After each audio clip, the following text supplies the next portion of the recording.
हरे कृष्णा। जय श्री राधेश्याम। श्री श्री राधा रमन लाल की जय। श्री श्री बांके बिहारी लाल की जय। श्री श्री वृंदावन धाम की जय। समस्त कोटि वैष्णव वृंद की जय। हरि चरण चिंतन आज की इस खूबसूरत सी कक्षा में आपका बहुत बहुत बहुत वेलकम। आज की कक्षा भी हमारी पार्ट थ्री शायद पार्ट 4 हरिवंश महाप्रभु आगे जो उनके वंश कौन हुए कैसे हुए उसके ऊपर हम श्रवण कर रहे हैं। तो इस अपने श्रवण और स्वाध्याय की और हमारे व्रज के रसिक संतों की इस त्रिवेणी में जो हम डुबकी लगा रहे हैं, तो उसमें मन करता है कि एक सेकंड भी नहीं रुकें, जल्दी से हम इसको आगे से श्रवण करें। हमारे 3 रसिक जन जिनका नाम ही हरि से है, कैसे श्री हरिदास, श्री हरि वंश, हरि राम व्यास जी, हम इसके ऊपर चर्चा कर रहे हैं। कल हमने राजमहल से राधा राज तक उनका सफ़र के बारे में जाना। अब उनका वैराग्य और कैसे उनकी यात्रा आगे चली उसके बारे में जानेंगे। ये श्री जी की अपार करुणा से हम उस संत की महिमा सुनेंगे, श्रवण करेंगे, जिनके हृदय में केवल श्री राधा रानी का नाम धड़कता था। ऐसे प्रेमी संत जिन्होंने कहा, जैसे उनको श्री जी का नाम सुना, श्रवण हुआ, तो उनका सिर्फ यही था कि राधा वियोग सखी सहा न जाए। मतलब इतना विरह उनको हो गया था, जिस विरह को लेके वो श्री धाम वृंदावन की ओर आ गए थे। श्री जी के अनुग्रह से आज हम उस संत की महिमा को श्रवण करने जा रहे हैं। कौन है वो संत? श्री हरिराम व्यास जी महाराज, जिन्होंने संसार की प्रतिष्ठा मान सबको ठुकराया और वृंदावन की कुंज गलियों में आके राधा भाव की उपासना की, उसको अपनाया। जिन्होंने कहा, जिनी राधा रमन गोविंद, जिनी राधा रटत नाई, जिनका तप जब नेम धरन सब विपित मोहि। आइए, मतलब जिनका जो भी है सिर्फ श्री जी हैं, श्री जी हैं, श्री जी हैं। उन्होंने बोला, मेरा जब तप नेम धर्म सब श्री जी है, इसके सिवा मैंने कुछ नहीं जाना। तो उन्होंने श्री जी को कुंज गलियों में आके पुकारा।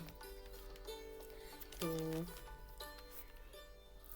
ये हम भी समझते, इतने बड़े 52 रियासतें थी उनके राजाओं के, वहाँ पे वो विद्वान जो थे वहाँ थे वो, तो उसको ठुकरा के आना, तो ये बहुत बड़ी बात है। तो उन्होंने इसको अपनाया, वैराग्य का संकल्प लिया। संकल्प कैसे लिया कि एक दिन उनकी लाइफ में कुछ ऐसा हो गया जो हमने पिछली कक्षा में जाना।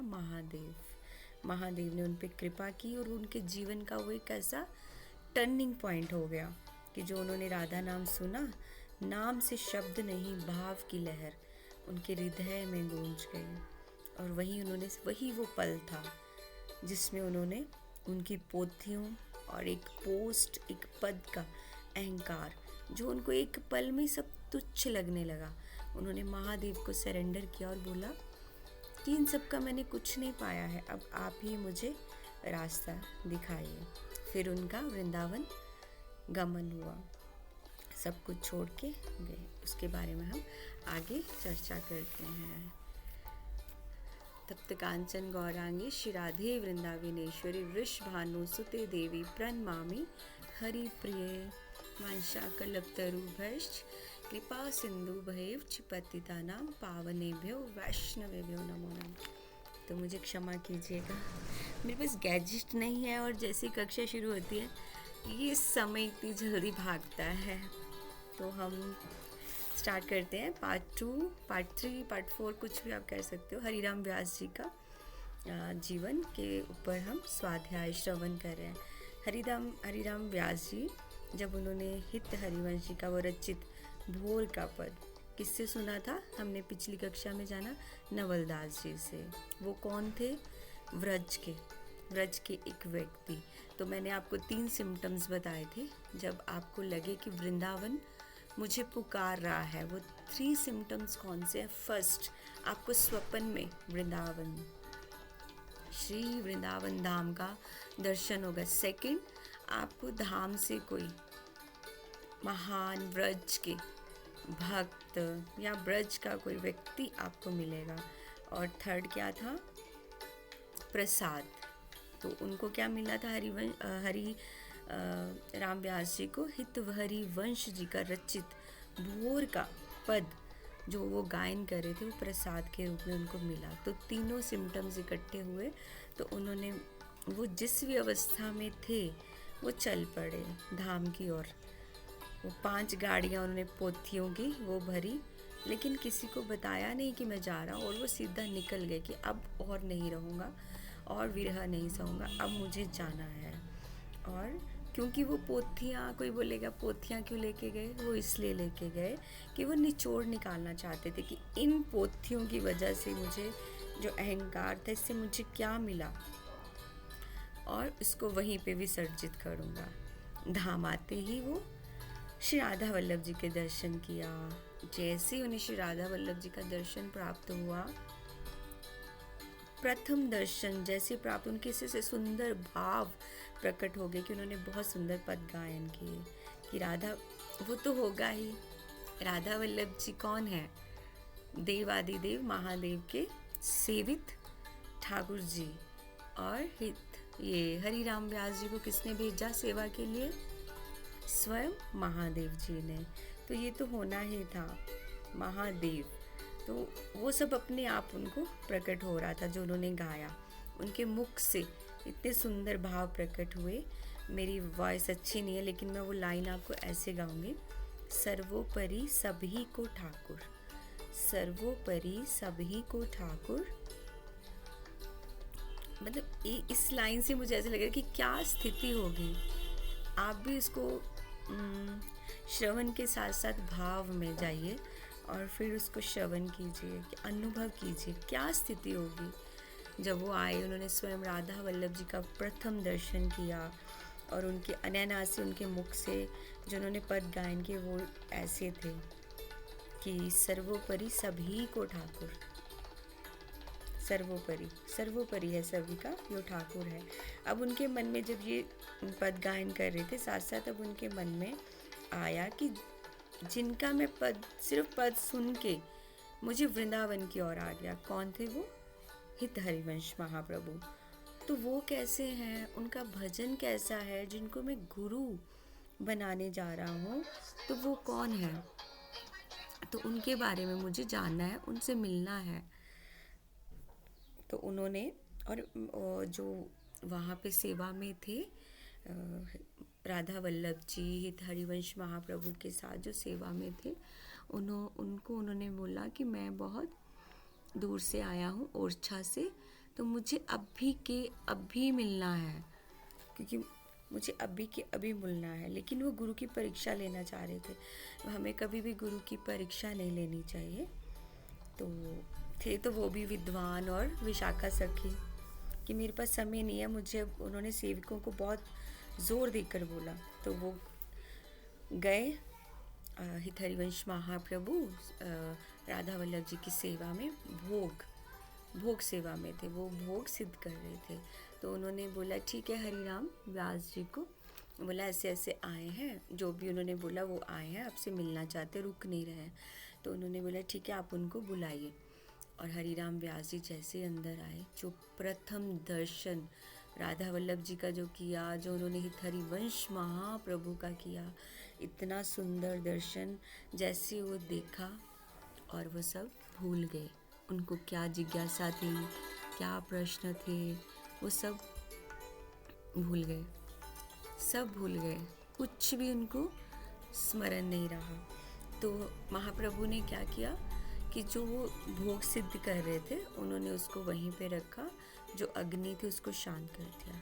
तो हरिराम व्यास जी ने जब देखा, उन्होंने बोला भगवान आप ये सेवा को मतलब कंटिन्यू कीजिए, मैं तो ऐसे अपने प्रश्न पूछ लूँगा। तो महाप्रभु ने इतना सुंदर, इतना सुंदर, इतना सुंदर उत्तर दिया।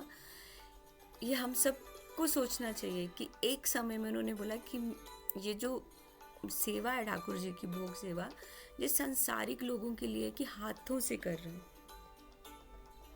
भोग बनाना वैसे हाथों की क्रिया है, लेकिन सांसारिक लोगों के लिए, ठाकुर सेवा में, ठाकुर जी की सेवा के लिए भोग जो सिद्ध होता है वो हृदय से होता है, प्रेम से। तभी बोलते हैं ना, जब भी भोग सेवा करें कुछ भी स्मरण मत करें, अपने हृदय को, मन को, कानों को सिर्फ ठाकुर जी की ओर लगा के फिर वो भोग सेवा करें। तो उन्होंने बोला मेरा हृदय तो सेवा में है, तो मैं आपको उत्तर कैसे दूंगा, एक तरफ ही हो सकता है ना मन, हृदय। तो उन्होंने बोला कि हृदय तो एक जगह लगेगा,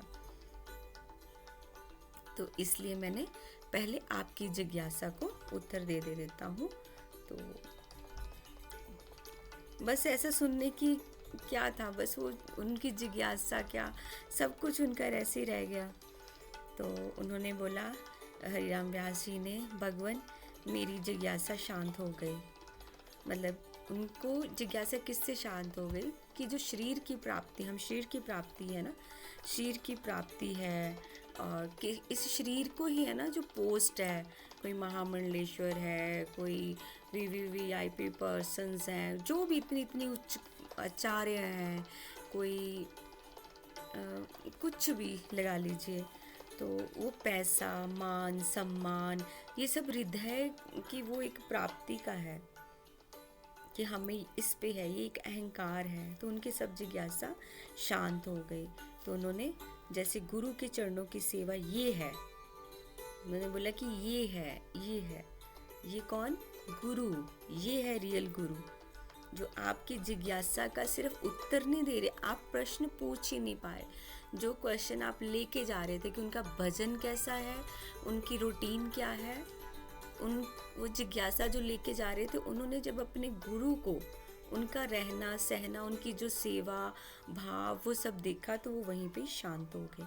उन्होंने आए और उसी टाइम उन्होंने वो सब पोथियाँ विसर्जित कर दी और एकदम डिसीज़न ले लिया कि अब वो वृंदावन में ही रहेंगे और कहीं नहीं जाएंगे। फिर हरिराम व्यास जी वृंदावन रहते, ना कभी किसी से मिलते, ना आते, ना जाते, ना कुछ, बस उनका एक था नेचर कि वो बहुत थोड़े मजाकिया चंचल स्वभाव के थे। तो हाँ, एक बात और, जब हम चलो पहले हम इसकी बात करते हैं, ये कि चंचल कैसे है, ये मैंने क्यों बोला, क्योंकि गोपाल भट्ट गोस्वामी पाद श्री राधा रमन जी का मतलब राधा रमन जी जो प्रकट किए थे उन्होंने, तो उन्होंने एक बार सब कहीं नहीं जाते थे हरिराम व्यास जी, लेकिन साधु संत सब एक जगह बैठे थे उस सभा में। तो गोपाल भट्ट गोस्वामी पाद आए, उन्होंने बोला झूलन उत्सव है मेरे लाला का, तो सबको आना है। तो उन्होंने हरिराम व्यास जी को अलग से भी बोला कि आपको भी आना है। तो इस तरह हरिराम व्यास जी वहाँ पहुँचे, तो झूला रहे थे ठाकुर जी को। तो उन्होंने बोला कि ठाकुर जी कहाँ हैं, जैसे राधा वल्लभ जी इतने सुंदर ऐसे दिखे, तो अब इनके ठाकुर कौन है। उन्होंने थोड़ा मजाक में बोला कि झूला तो झूला रहे हो, कि मतलब थोड़ा मुझे दिखा तो दो कौन है ठाकुर। फिर गोपाल भट्ट गोस्वामी पाद जी ने फूल माला साइड की, उन्हें बोला मेरी शालीग्राम जी हैं। तो गोपाल भट्ट गोस्वामी पाद तो ऑलरेडी वो विरह में ही थे, वो तो ऑलरेडी शिकायत करते थे तुम शालीग्राम हो, मैं कैसे तुम्हें मतलब श्रृंगार धारण कराऊं, मैं कैसे, उनका तो था ही, वो विरह हो ही रहा था। ऊपर से हरिराम व्यास जी ने, तो गोपाल भट्ट गोस्वामी पाद जी ने बोला कि ठीक है मेरे शालीग्राम जी हैं, देखो दर्शन करो। उन्होंने बोला अरे ये तो गुलाब जामुन है, और एक दो और पता नहीं कड़ी में ऐसे कुछ बोल दिया कि पकौड़ा रखा है, वो येलो येलो फ्लावर्स थे ना सारे। तो गोपाल भट्ट गोस्वामी पाद ऑलरेडी विरह में थे, उनको और फील हो गया। तो उन्होंने बोला हरिराम व्यास जी को कि आप तो इतने अच्छे गायक हैं, कवि हैं, विद्वान हैं, तो आप कुछ गाइए मेरे ठाकुर जी इसके लिए। तो उन्होंने गाया और सब ये समापन हो गया। तो 2 दिन जैसे बीते थे, राधा रमन जी प्रकट हो गए। श्री राधा रमन भगवान की जय। 2 दिन पहले गोपाल भट्ट गोस्वामी पाद जो व्याकुल थे, 2 दिन बाद उनके ठाकुर जी प्रकट हो गए। अब हरिराम व्यास जी को और व्याकुलता हो गई कि अब ये क्या हो रहा है, मेरे पास नहीं है ठाकुर जी। तो उन्होंने भगवान से प्रार्थना की, श्री जी से, कि रूप सनातन और हमारे गुरुदेव गोपाल भट्ट गोस्वामी पाद को भी इतने सुंदर भगवान मिल गए। मुझसे ऐसा क्या अपराध बना है, मुझे कब मिलोगे, बहुत जिद पे आ गए कि मुझ पे कब कृपा करोगे ठाकुर जी।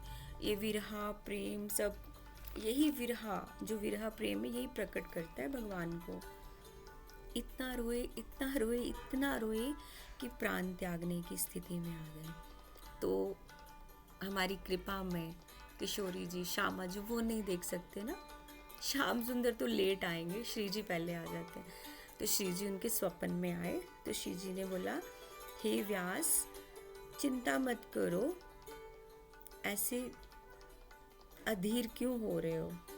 तो उन्होंने बोला कि श्री जी को कि सबको मिल गए, मुझे क्यों नहीं मिल रहे हो आप। मैं तो अच्छा गाता, बिल्कुल बच्चे जैसे, ये मैं तो अच्छा गाता हूँ, मैं कितना सुंदर सुंदर गाता हूँ। अच्छा, तो श्री जी जो मेरे पूर्व के अपराध है ना, आप मुझे अभी तक उसी से क्षमा नहीं किया है। वो अपनी पोथियों को, वो घमंड जिससे सबको रुलाया था, पद का घमंड, वो वही बात कह रहे हैं। लेकिन श्री जी कहती हैं, नहीं नहीं, तुम तो वो बोलते हैं कि ये तो प्रमाण दे रही हूँ मैं तुम्हें कि मैं तुमसे नाराज़ नहीं हूँ। और क्षमा, कैसी क्षमा, तो तुमने कुछ अपराध नहीं किया है, देखो तुम वृंदावन में हो, अपराध नहीं है तभी तो तुम्हें वृंदावन मिला है। तो मेरे प्यारे वैष्णव सखी जन, ये देखिए श्री जी ने यहाँ कितना बड़ा प्रमाण दिया कि जिनको वृंदावन धाम मिलता है वो अपने सारे अपराध पाप खत्म है, तभी वृंदावन वास मिला है श्री जी की कृपा से। तो श्री जी कहते, तुम तो मेरी नित्य सहचरी विशाखा हो। तो फिर हरिराम व्यास जी बोलते हैं, तो फिर मुझ पे अब तुम कृपा करो, अब तुम मुझे प्राप्त हो ही जाओ, इतना हट कर लिया। तो श्यामा जी से रहा नहीं गया। तो श्यामा जी ने बोला कि किशोरवन में जाओ, वहाँ पे वृक्ष के नीचे इतना इतना खोदना और तुम्हें स्वरूप प्राप्त हो जाएगा। हरिवंश हरि राम व्यास जी को वो गए वैसे वैसे किशोरवन में, और हरिराम व्यास जी को श्री जी ने बहुत बड़ा सरप्राइज़ दिया। जैसे सबको तो ठाकुर जी की प्राप्ति हुई ना, श्री हरिदास जी को भी, हरिवंश महाप्रभु जी को भी, ठाकुर जी की। लेकिन हरिराम व्यास जी इतने प्रिय श्री जी के कि उनको एक सरप्राइज़ दिया। वो सरप्राइज़ क्या था, उनको जुगल रूप, जुगल किशोर जी मिले, जो आजकल मध्य प्रदेश पन्ना में है, वहीं विराजते हैं, लेकिन वो व्रज के ठाकुर हैं, किशोरवन के। तो ऐसे जब सुना सबने, तो देखो पहले कितनी एकता थी, कोई ऐसा नहीं था कि तुम गौड़िए हो, हम हरिदासी हैं, हम राधा वल्लभी हैं, और मतलब मेरे साथ ही ऐसा हुआ है कि तुम गौड़िए हो, इसलिए हमें तुमसे अभी बात नहीं करनी क्योंकि हम इस संप्रदाय में हैं। तो यहाँ देखिए कितना प्रेम है। स्वयं रूप सनातन गोस्वामी पाद, सब लोग, हरिवंश महाप्रभु, हरिदास जी, सब, स्वामी जू, सब आए उनको बधाई देने के लिए। बहुत बधाई गाई गई, बहुत कुछ, यहाँ तक कि फिर उनका परिवार भी उनको लेने आया। लेकिन उन्होंने मना कर दिया कि मैं धाम के सिवा कहीं नहीं जाऊँगा। उन्होंने अखंड वृंदावन वास लिया, और जो भी धाम से जाना चाहते थे उनको वो खरी खरी सुनाते थे। उनके अपने ही एक प्रिय थे, वो भी ठाकुर, उनके पास शालिग्राम जी थे, तो वो भी वृंदावन छोड़ के जा रहे थे। तो अभी वो रास्ते में ही पहुँचे थे कि उनके पास डिब्बे में थे शालिग्राम जी। तो उन्होंने बोला ठीक है, बहुत गर्मी है, मैं स्नान करा लेता हूँ। जैसे उन्होंने डिब्बा खोला, शालिग्राम जी चिड़िया बने उड़ के जुगल किशोर जी के पास आ गए। तो फिर वो रोते हुए हरिराम व्यास जी के पास गए। उन्होंने बोला क्या हुआ। हरिराम व्यास जी तो जानते थे कि धाम छोड़ के क्यों जा रहे हो। तो उन्होंने बोला कि ऐसे ऐसे मेरे ठाकुर जी उड़ गए। उन्होंने कहाँ आए, तुम्हारे ही मंदिर की ओर आए हैं। तो उन्होंने जाके गर्भगृह में देखा, तो वो जुगल किशोर जी के चरणों में शालिग्राम आज भी है। तो इस तरह हरिराम व्यास जी, अब फिर वो जो संत थे जो जा रहे थे, उस दिन से उन्होंने भी अखंड वास ले लिया।